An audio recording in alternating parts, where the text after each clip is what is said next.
Boa tarde, meus amigos, meus irmãos. Estamos aqui para mais um bate-papo e o nosso assunto hoje é True Lies. Muitos de vocês devem ter visto aquele filme de aventuras com Schwarzenegger e aquela moça muito bonita. Não se preocupe que não é uma refilmagem de True Lies, mas é para falar de True Lies. O que são True Lies? Numa tradução assim, é a verdade da mentira. São, digamos, componentes verdadeiros que estão inseridos dentre coisas mentirosas, coisas enganosas. Seria mais isso. Isso aí não é uma coisa rara. Nós ouvimos todos os dias coisas, vemos coisas todos os dias que nos soam muito bem, mas essas coisas não são verdades absolutas. Elas, quando confrontadas com um contexto, elas se mostram extremamente frágeis, são afirmativas muito frágeis. Assim como as letras são componentes das palavras, e as palavras são também componentes dos textos, os textos são também componentes dos contextos. Então, depende do nível e da altura na qual você examina essas afirmativas. Porque ela pode estar contextualizada ou não contextualizada. Ela pode parecer verdade, mas ela é muitas vezes enganosa. Eu separei aqui apenas 5 exemplos de frases que nós ouvimos com muita frequência e que muitas pessoas ficam impressionadas com essas frases, mas elas devem ser advertidas porque são com muita frequência true lies, tá? São afirmativas que não são verdadeiras quando confrontadas com esse contexto, digamos, ideológico, doutrinário da fé cristã. Vamos ver aqui o primeiro. Eu separei 5. Primeiro exemplo: todos seremos salvos. Que maravilha! Todos seremos salvos. Quanta gente gosta de ouvir isso e quanta gente prega isso. Mais um exemplo de true lies. Então quer dizer que não haverá juízo e o Deus sempre eterno vai conglomerar todo esse sincretismo herético que há no mundo e todos seremos salvos. Os fiéis juntamente com os infiéis. Os justos juntamente com os injustos. E será um grande final maravilhoso, todos sendo salvos. Essa sociedade pecaminosa e sem Deus, todos sendo salvos pelo Deus sempre eterno. É uma true lie. Jesus afirma no Evangelho de Mateus, capítulo 13, verso 42, que haverá pranto, juízo e ranger de dentes. Jesus afirma que haverá pranto, juízo e ranger de dentes. E uma das passagens aqui é em Mateus capítulo 13, verso 42. Se haverá pranto, juízo e também ranger de dentes, é porque muita gente não vai ser salva. Muitos serão salvos, mas muitas pessoas não serão salvas. Então, é o nosso primeiro exemplo de true lies. Todos seremos salvos. Coisíssima alguma, haverá juízo sim, e todo aquele que não aceitar Jesus como seu Senhor e soberano, autor e consumador de sua salvação, experimentará sim o juízo, e nós podemos confirmar isso em diversas passagens bíblicas, em diversas parábolas. Então, é o primeiro exemplo. Todos seremos salvos. Muito bonito, aparentemente. O segundo exemplo aqui. Esse é bom, eu gosto muito. Todos os caminhos levam a Deus. Que maravilha, quanta gente prega isso. Todos os caminhos levam a Deus. Todo mundo quer viver isso como se fosse verdade. E quer também disseminar isso como sendo verdade, para que, no caso, angarie a simpatia dos adeptos, né? Eu vou para aquela doutrina porque todos os caminhos levam a Deus. Eu não preciso mais de evangelho, eu não preciso mais de seminário, eu não preciso mais de, digamos, soteriologia cristã. Eu escolho como eu quero, e porque todos os caminhos levam a Deus. Se eu veredar pelo caminho esquerdo, eu sou salvo. Se eu veredar pelo caminho direito, eu sou salvo. Se eu andar para frente, eu sou salvo. Se eu andar para trás, eu sou salvo. Muito bom. Mais um exemplo de true lies. Todos os caminhos levam a Deus? Mentira. Isso vem de um ditado antigo: todos os caminhos levam a Roma. Porque Roma, o Império Romano supriu Roma de muitos acessos, de muitas estradas, e o acesso a Roma se tornou muito fácil, porque era o centro mundial das artes, né? Do Império Romano. Então, todos os caminhos levam a Roma foi corrompido para todos os caminhos levam a Deus. Agora, qual é a verdade?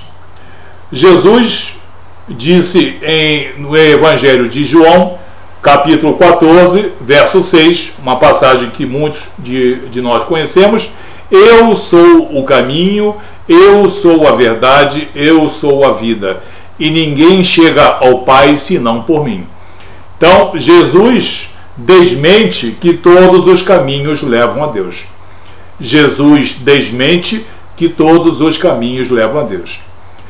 Ele mesmo diz que ele é o caminho, ele como Senhor e soberano, autor e consumador de nossa salvação, autor e consumador da fé cristã. É ele que nos reconcilia com Deus. Então, todos os caminhos levam a Deus é o nosso segundo exemplo de uma true lies, algo que aparenta verdade, mas é mentira. Vamos ver mais um exemplo. Esse aqui também é muito forte. Fora da caridade não existe salvação. Quanta gente vive isso, quanta gente discute por causa disso. Fora da caridade não existe salvação. Esse aforisma, esse axioma, muitas pessoas se deleitam nisso. Mas só que isso não é verdade quando confrontado com a contextualidade da doutrina cristã. Por quê? No Evangelho de João, em 1 João, capítulo 4, verso 21, diz: e dele, Jesus, temos este mandamento, que quem ama a Deus, ame também ao seu irmão. Quem ame a Deus, ame também ao seu irmão. Então, o primeiro mandamento é amar a Deus. E o amor ao próximo, por meio de caridade, benevolência e compreensão, é consequência desse amor a Deus. Então, quando nós fazemos isso, quando algumas pessoas fazem disso elemento de salvação, estão corrompendo a verdade contextual das Escrituras. A caridade pode aprimorar o homem ou a mulher cristão, mas a caridade não leva ninguém à salvação. A caridade aprimora as pessoas. Elas são um demonstrativo de que Jesus, no caso, transformou essa pessoa em uma pessoa realmente cristã. E o próprio Jesus, no Evangelho de Marcos, capítulo 12, no verso 30, ele diz: amarás, pois, ao Senhor teu Deus de todo o teu coração, de toda a tua alma e de todo o teu entendimento. e de todas as tuas forças. Este é o primeiro mandamento. Este é o primeiro mandamento. Como diz Jesus em Marcos capítulo 12, verso 30. Então, a caridade, ela está em segundo lugar. Em primeiro lugar está o amor a Deus, o respeito a Deus, porque Deus nos amou primeiro. E a obra de salvação que nos contempla, ela é primeira, ela é superlativa. Então, quem não ama a Deus, na sua integridade, na sua totalidade, não pode alegar que ama o seu próximo e dizer que fora da caridade não existe salvação. São geralmente doutrinas de origem humanista ou de origem iluminista que tentam abater as verdades cristãs e por isso criam aforismos desse tipo. A caridade é muito bonita, é uma expressão de fé cristã, mas a caridade não salva ninguém. O que salva é reconhecer Jesus como autor e consumador de nossa salvação, Senhor e soberano da nossa reconciliação com Deus. Então, a primeira obra e a primeira manifestação de amor é do homem para com Deus, grato por essa obra de salvação, por essa obra de reconciliação. Como consequência disso, ele vai ter a caridade como elemento enriquecedor da sua fé. Muito bem. Então, a fé é aprimorada pela caridade, muito bem. É a verdade absoluta. Mas a caridade, como elemento de salvação, isso não existe. Isso corrompe a soteriologia cristã completamente. Nenhum teólogo, nenhum biblista pode tolerar uma coisa dessa. Em quarto lugar, o que eu pus aqui? Busco méritos e obras. Fazes muito bem. Muitos dizem, busco méritos e obras, porque a vontade de Deus é que o homem busque pelos méritos e pelas obras. Muito bem. Mais uma true lies. Afinal, méritos e obras merecem alguma crítica? Não. Mas uma consideração devida. Obras e méritos para aprimoramento do homem, não para a salvação também. Obras e méritos são decorrência natural de uma transformação cristã. Obras e méritos para glorificar o homem são obras mortas. Agora, méritos e obras para glorificar o Filho de Deus como Senhor e soberano, não como mestre, não, é como Senhor e soberano mesmo, porque é isso que ensina o cristianismo já há muitos e muitos séculos, tá? E ninguém vai conseguir mudar essa verdade. No Evangelho de João, capítulo 6, no versículo 29, Jesus respondeu e disse-lhes: a obra de Deus é esta, que creiais naquele que ele enviou. Então, Jesus diz, em primeiro lugar, a grande obra do homem, o grande mérito do homem, é reconhecer a obra e o mérito de Deus na obra de salvação que nos foi concedida. Eu vou repetir. A grande obra do homem, a primeira grande obra do homem, o primeiro mérito do homem é reconhecer de modo grato a obra superlativa, a obra primeira de salvação de Deus em Cristo Jesus. Em Cristo, Senhor e soberano. Não somos salvos pelos ensinamentos de Jesus, somos aprimorados pelos ensinamentos de Jesus. Somos salvos pela intervenção de Jesus em nossas vidas. Jesus é a sabedoria de Deus. E a obra de Deus em Cristo Jesus é a obra primeira, é a obra magna de Deus, é a obra superlativa.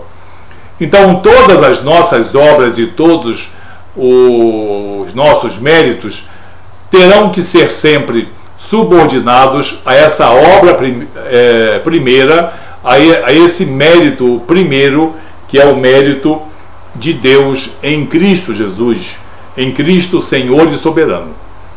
Esse foi o quarto exemplo. O quinto exemplo, para nós terminarmos: a liberdade de religião. Eu ouvi dizer que existe liberdade de religião. Não existe liberdade de religião. Existe liberdade de manifestação religiosa. É outra coisa. Manifestação religiosa, eu e você temos total e absoluta liberdade de divulgação, de culto e de propagação das diversas doutrinas, das diversas religiões, digamos assim, né? Liberdade de religião não existe. Existe liberdade de expressão religiosa. Por que não existe liberdade de religião? Religião significa reconciliação. A única religião que reconcilia o homem com Deus é o cristianismo. É a obra de Deus em Jesus Salvador, em Jesus Redentor. Em 2 Coríntios, capítulo 5, verso 18, o apóstolo Paulo nos lembra que tudo provém de Deus, que nos reconciliou com Ele mesmo, Deus, por intermédio de nosso Senhor Jesus Cristo, e nos concedeu o ministério da reconciliação. Então, nós vemos aqui que não existe liberdade de religião, porque a única religião é Cristo, Cristo Senhor e soberano, Cristo reconciliador e redentor. Nós vimos aqui então 5 exemplos de true lies, não é isso? Vimos 5 exemplos. São frases que soam muito bem, né? Algumas pessoas vivem disso e gostam de falar em público. Busco méritos e obras, mas não para a salvação, por favor. Todos seremos salvos? Não. Haverá juízo e haverá ranger de dentes. Então, nem todos serão salvos. Todos os caminhos levam a Deus. Errado. Somente Jesus, Senhor e soberano, nos leva ao Pai. Só Ele nos torna dignos de estarmos na presença de Deus Pai. Fora da caridade não existe salvação. Errado. É outra true lies. A caridade aprimora o homem perante Deus, mas o que legitimiza o homem perante Deus é a obra de Jesus, é o mérito de Jesus. E a liberdade de religião, não, existe liberdade de expressão religiosa, mas a única religião que existe é a reconciliação por intermédio de nosso Senhor Jesus Cristo. Porque Cristo não é escolha dos homens, é oferta de Deus. Muitas pessoas fazem essa confusão, pensando que Jesus Cristo é uma escolha. Ele não é uma escolha. Ele é a oferta de Deus, única e exclusiva da nossa salvação, da nossa vida eterna, da nossa reconciliação com Deus. Então, cuidado com tudo que você ouve e tudo com tudo que você vê, porque existe muita frase bonita, é aparentemente verdade absoluta e são fragmentos de um contexto. Quando são colocadas, inseridas dentro desse contexto, elas perdem completamente o seu significado, que aparentemente, numa primeira visão, a muita gente parece uma coisa maravilhosa e absoluta, e não é. Ok? Que você tenha uma noite abençoada em nome de Jesus. Fique atento a essas true lies, tá? Coisas que parecem verdade, mas na verdade são mentiras.